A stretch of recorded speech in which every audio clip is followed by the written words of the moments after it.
to the Disrupt Your Career podcast, brought to you by Claire Harbour and Antoine Thiard. We're passionate about helping everyone find fulfillment in their work life. We believe that big, messy, uncharted career changes are inevitable, and it's up to you to decide. Will you take control and disrupt, or allow yourself to be disrupted? We wrote the book about it, and now we share here our conversations with other thinkers in this crucial area. Settle down and get ready to listen to this dose of wisdom. So on this edition of the Disrupt Your Career Author Chat, I'm very pleased to be welcoming back one of our favorite guests, Sharath Jeevan. He's here to talk about his new book, due for publication on the 30th of January, 2024, which is called Inflection. Sharath, welcome. Thank you so much for coming back and spending some of your precious time with me today. Oh, what a pleasure, Claire, to come back as well. It's so lovely to see you. Thank you. So let's get straight into it. Why did you write this book, and how did you write it? One of the things I really realized from my career as a CEO and leader was that not all leadership time is created equal. We have these make or break moments that really will define, will future-proof our success, both our organization's success, our team's success, but also our own success as leaders for many years to come. And it felt like that had not really been addressed deeply in the literature around leadership, certainly to the extent I think it deserved.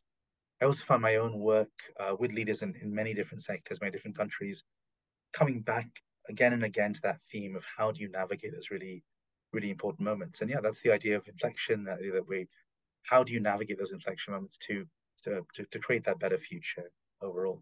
Tell us a bit about how you wrote the book, because I and many others have been in a very minor way involved in your process. So crowdsourcing ideas and thinking, please tell us a little bit more. I wrote my first book a couple of years ago, and I really enjoyed being on the podcast to talk about it then. I loved it, but it was a very lonely experience. It was me in a dark room. I had an editor, and it felt lots of late nights, a lot of sort of individual musings. I really wanted to have my community of friends, which I very much count you in that community, Claire, to help drive and build that with me. And so I did an experiment, which I think is fairly unique to my knowledge anyway, where I wrote a large section of the book live on LinkedIn through small, what I call micro chapters, almost the post-size bits and pieces. And over the course, I had a rough game plan of where I was going. The book had a rough structure, but I tried to be in the moment as much as possible and respond to the feedback that I was hearing. If there was more energy on one point, one aspect of leadership, for example, I'd look more at that. If there were ideas to build on the book and strengthen some of the core concepts, I'd do that as well. It was a lovely way of writing, actually. I really enjoyed it. It was much more sociable. And yeah, then had a wonderful editor and a set of people to help me finalize the book and put it into its final shape. But yeah, it was just a much more enjoyable, collaborative process, as you said. Fantastic. I think there's a lot for all of us to learn from that. Thanks, Sharath. Now, what are the key concepts and messages that you ended up sharing in the book after this amazing process? So I think the key thing really is to recognize when you are at an inflection moment, whether you as an individual are at one, whether your organization is at one, whether your sector or the wider world is at one as well. The book talks a lot about how to recognize one, how to sort of see what I call the asteroids, the external events that might be creating that moment of inflection, or internal things in the starship, right? Changes in your team, your governance, you as a leader, etc. How do you recognize them, first of all? And I think the key insight from the book is the idea that what makes inflection moments so hard is you've got to navigate multiple time periods. You've got to look at the long term and where you want to go, look at the medium term and how do you nurture your potential towards that, look at how in the short term, how to stay motivated and resilient, and finally, how to keep learning across those things. And I use in the book, this sort of framework around dial and the sort of hands of a watch or a clock, the hour hand, minute hand, second hand, and the overall dial as a sort of metaphor for that.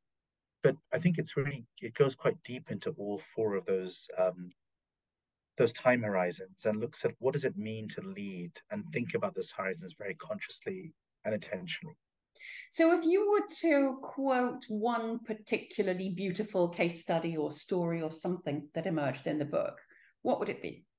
So I think one of the things I've been really proud to have done is working with the B Corp movement. They're a certification organization that really helps businesses around the world certify their social impact, really, and add rigor to that process. And in the UK, within about 7 or 8 years of being, about 3% of UK GDP now goes to the B Corp, which is an amazing a milestone so quickly. It's analogous in other countries, of course, as well. But I've been working with them over the last 6, 8 months around what is their inflection moment? What does that look like? Where do they go next? And I can't reveal all of it, but basically, what is that next mountain to climb? And I think that's often the first question that is the right one to ask in an inflection moment. If you aren't one, where do you want to go next? So you've already achieved a lot. It's not trying to. There's usually a lot of fuel in the tank, as it were, as well. But what does that next mountain look like? How can they have a more systemic impact on the business landscape more widely? So just one example of the kinds of organizations I've had to been able to practically work with in terms of ideas in the book. Fantastic. Well, Sharath, you do important work, you do valuable work, and you do work that we very much admire from our side. So thank you very much indeed for coming along and sharing the wisdom that you've been deriving and developing and polishing over the last little while. And we all look forward very much to being able to read a real live paper or Kindle copy of the book.